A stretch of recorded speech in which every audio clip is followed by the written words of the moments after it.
Welcome back to the Free Video Books channel. Today we're reading Minds, of 20,000 Leagues Under the Sea by Jules Verne. Before we get started, why not like and subscribe? Now, sit tight and let's get into it. The next day, the 20th of February, I awoke very late. The fatigues of the previous night had prolonged my sleep until 11 o'clock. I dressed quickly, and hastened to find the course the Nautilus was taking. The instruments showed it to be still toward the south, with a speed of 20 miles an hour and a depth of 50 fathoms. The species of fishes here did not differ much from those already noticed. There were rays of giant size, 5 yards long, and endowed with great muscular strength, which enabled them to shoot above the waves, sharks of many kinds, amongst others, one 15 feet long, with triangular sharp teeth, and whose transparency rendered it almost invisible in the water. Amongst bony fish, Conseil noticed some about 3 yards long, armed at the upper jaw with a piercing sword, other bright-colored creatures, known in the time of Aristotle by the name of the sea dragon, which are dangerous to capture on account of the spikes on their back.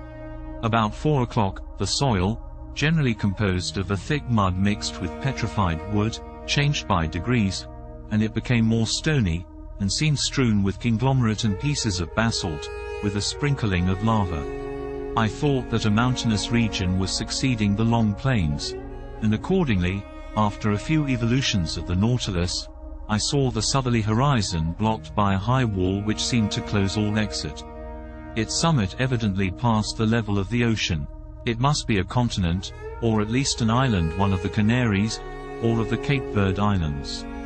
The bearings not being yet taken, perhaps designedly, I was ignorant of our exact position.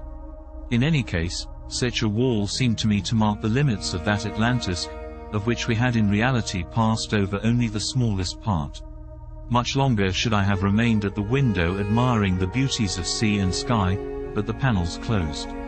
At this moment the Nautilus arrived at the side of this high, perpendicular wall. What it would do, I could not guess. I returned to my room. It no longer moved. I laid myself down with the full intention of waking after a few hours' sleep, but it was 8 o'clock the next day when I entered the saloon. I looked at the manometer. It told me that the Nautilus was floating on the surface of the ocean. Besides, I heard steps on the platform. I went to the panel. It was open, but, instead of broad daylight, as I expected, I was surrounded by profound darkness. Where were we? Was I mistaken? Was it still night? No. Not a star was shining, and night has not that utter darkness. The Nautilus was floating near a mountain. I knew not what to think, when a voice near me said, "Is that you, Professor?" "Ah, Captain," I answered. "Where are we?" "Underground, sir." "Underground," I exclaimed. "And the Nautilus floating still?" "It always floats, but I do not understand." "Wait a few minutes, our lantern will be lit, and, if you like light places, you will be satisfied." I stood on the platform and waited. The darkness was so complete that I could not even see Captain Nemo. But, looking to the zenith, exactly above my head, I seemed to catch an undecided gleam, a kind of twilight filling a circular hole. At this instant the lantern was lit, and its vividness dispelled the faint light. I closed my dazzled eyes for an instant, and then looked again. The Nautilus was stationary, floating near a mountain which formed a sort of quay. The lake, then, supporting it, was a lake imprisoned by a circle of walls, measuring 2 miles in diameter and 6 in circumference. Its level, the manometer showed, could only be the same as the outside level, for there must necessarily be a communication between the lake and the sea. The high partitions, leaning forward on their base, grew into a vaulted roof bearing the shape of an immense funnel turned upside down, the height being about 500 or 600 yards. At the summit was a circular orifice, by which I had caught the slight gleam of light, evidently daylight.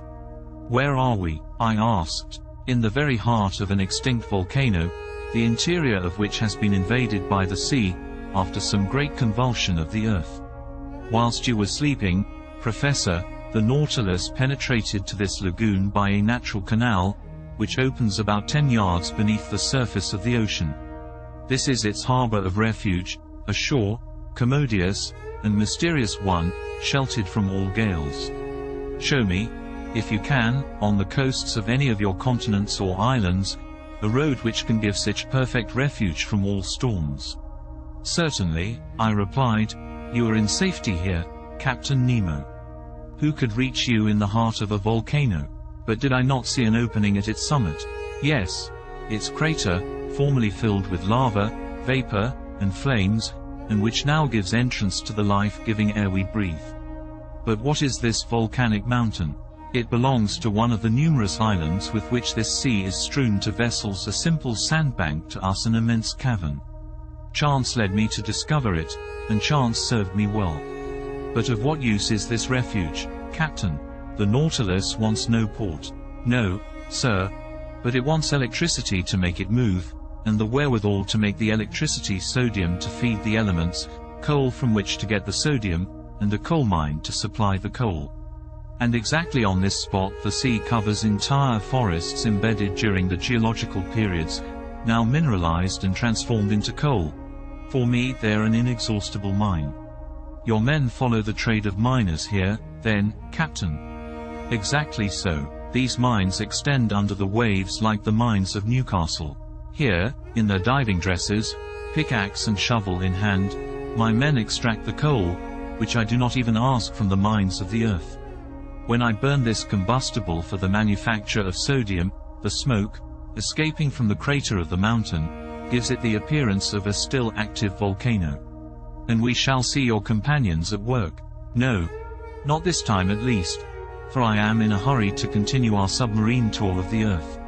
So I shall content myself with drawing from the reserve of sodium I already possess. The time for loading is 1 day only, and we continue our voyage. So, if you wish to go over the cavern and make the round of the lagoon, you must take advantage of today, Aronnax. I thanked the captain and went to look for my companions, who had not yet left their cabin. I invited them to follow me without saying where we were. They mounted the platform. Conseil, who was astonished at nothing, seemed to look upon it as quite natural that he should wake under a mountain, after having fallen asleep under the waves. But Ned Land thought of nothing but finding whether the cavern had any exit. After breakfast, about 10 o'clock, we went down onto the mountain. Here we are, once more on land, said Conseil. I do not call this land, said the Canadian. And besides, we are not on it, but beneath it. Between the walls of the mountains and the waters of the lake lay a sandy shore which, at its greatest breadth, measured 500 feet. On this soil one might easily make the tour of the lake. But the base of the high partitions was stony ground, with volcanic locks and enormous pumice stones lying in picturesque heaps. All these detached masses, covered with enamel, polished by the action of the subterraneous fires, shone resplendent by the light of our electric lantern. The mica dust from the shore, rising under our feet, flew like a cloud of sparks. The bottom now rose sensibly, and we soon arrived at long circuitous slopes, or inclined planes, which took us higher by degrees, but we were obliged to walk carefully among these conglomerates, bound by no cement, the feet slipping on the glassy crystal, felspar, and quartz. The volcanic nature of this enormous excavation was confirmed on all sides, and I pointed it out to my companions. Picture to yourselves, said I, what this crater must have been when filled with boiling lava, and when the level of the incandescent liquid rose to the orifice of the mountain, as though melted on the top of a hot plate. I can picture it perfectly, said Conseil. But, sir, will you tell me why the great architect has suspended operations, and how it is that the furnace is replaced by the quiet waters of the lake? Most probably, Conseil, because some convulsion beneath the ocean produced that very opening which has served as a passage for the Nautilus. Then the waters of the Atlantic rushed into the interior of the mountain. There must have been a terrible struggle between the two elements, a struggle which ended in the victory of Neptune. But many ages have run out since then, and the submerged volcano is now a peaceable grotto. Very well, replied Ned Land. I accept the explanation, sir. But, in our own interests, I regret that the opening of which you speak was not made above the level of the sea. But, friend Ned, said Conseil, if the passage had not been under the sea, the Nautilus could not have gone through it. We continued ascending. The steps became more and more perpendicular and narrow. Deep excavations, which we were obliged to cross, cut them here and there. Sloping masses had to be turned. We slid upon our knees and crawled along. But Conseil's dexterity and the Canadian's strength surmounted all obstacles. At a height of about 31 feet, the nature of the ground changed without becoming more practicable. To the conglomerate and trachyte succeeded black basalt. The first is spread in layers full of bubbles, the latter forming regular prisms, placed like a colonnade supporting the spring of the immense vault, an admirable specimen of natural architecture. Between the blocks of basalt wound long streams of lava, long since grown cold, encrusted with bituminous rays, and in some places there were spread large carpets of sulfur. A more powerful light shone through the upper crater, shedding a vague glimmer over these volcanic depressions forever buried in the bosom of this extinguished mountain. But our upward march was soon stopped at a height of about 250 feet by impassable obstacles. There was a complete vaulted arch overhanging us, and our ascent was changed to a circular walk. At the last change, vegetable life began to struggle with the mineral. Some shrubs, and even some trees, grew from the fractures of the walls. I recognized some euphorbias, with the caustic sugar coming from them. Heliotropes, quite incapable of justifying their name, sadly drooped their clusters of flowers, both their color and perfume half gone. Here and there some chrysanthemums grew timidly at the foot of an aloe with long, sickly-looking leaves. But between the streams of lava, I saw some little violets still slightly perfumed, and I admit that I smelt them with delight. Perfume is the soul of the flower, and sea flowers have no soul. We had arrived at the foot of some sturdy dragon trees, which had pushed aside the rocks with their strong roots, when Ned Land exclaimed, "Ah, sir, a hive, a hive, a hive," I replied, with a gesture of incredulity. "Yes, a hive," repeated the Canadian, "and bees humming round it." I approached, and was bound to believe my own eyes. There at a hole bored in one of the dragon trees were some thousands of these ingenious insects, so common in all the Canaries, and whose produce is so much esteemed. Naturally enough, the Canadian wished to gather the honey, and I could not well oppose his wish. A quantity of dry leaves, mixed with sulfur, he lit with a spark from his flint, and he began to smoke out the bees. The humming ceased by degrees, and the hive eventually yielded several pounds of the sweetest honey, with which Ned Land filled his haversack. "When I have mixed this honey with the paste of the breadfruit," said he, "I shall be able to offer you a succulent cake." Transcriber's note: breadfruit has been substituted for artocarpus in this ed. "'Pon my word," said Conseil, "it will be gingerbread." "Never mind the gingerbread," said I. "Let us continue our interesting walk." At every turn of the path we were following, the lake appeared in all its length and breadth. The lantern lit up the whole of its peaceable surface, which knew neither ripple nor wave. The Nautilus remained perfectly immovable. On the platform, and on the mountain, the ship's crew were working like black shadows clearly carved against the luminous atmosphere. We were now going round the highest crest of the first layers of rock which upheld the roof. I then saw that bees were not the only representatives of the animal kingdom in the interior of this volcano. Birds of prey hovered here and there in the shadows, or fled from their nests on the top of the rocks. There were sparrow hawks, with white breasts, and kestrels, and down the slopes scampered, with their long legs, several fine fat bustards. I leave anyone to imagine the covetousness of the Canadian at the sight of this savory game, and whether he did not regret having no gun. But he did his best to replace the lead by stones, and, after several fruitless attempts, he succeeded in wounding a magnificent bird. To say that he risked his life 20 times before reaching it is but the truth, but he managed so well that the creature joined the honey cakes in his bag.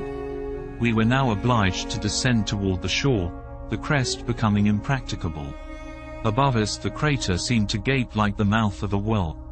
From this place the sky could be clearly seen, and clouds, dissipated by the west wind, leaving behind them, Even on the summit of the mountain, their misty remnants certain proof that they were only moderately high, for the volcano did not rise more than 800 feet above the level of the ocean.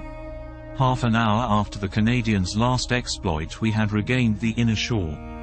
Here the flora was represented by large carpets of marine crystal, a little umbelliferous plant very good to pickle, which also bears the name of pierced stone and sea fennel. Conseil gathered some bundles of it. As to the fauna, it might be counted by thousands of crustacea of all sorts, lobsters, crabs, spider crabs, chameleon shrimps, and a large number of shells, rockfish, and limpets. 3/4 of an hour later we had finished our circuitous walk and were on board. The crew had just finished loading the sodium, and the Nautilus could have left that instant. But Captain Nemo gave no order. Did he wish to wait until night, and leave the submarine passage secretly? Perhaps so. Whatever it might be, the next day, the Nautilus, having left its port, steered clear of all land at a few yards beneath the waves of the Atlantic. Did you enjoy today's chapter of 20,000 Leagues Under the Sea? Why not subscribe and ring the bell? Next time we'll be reading The Sargasso Sea. Don't miss it.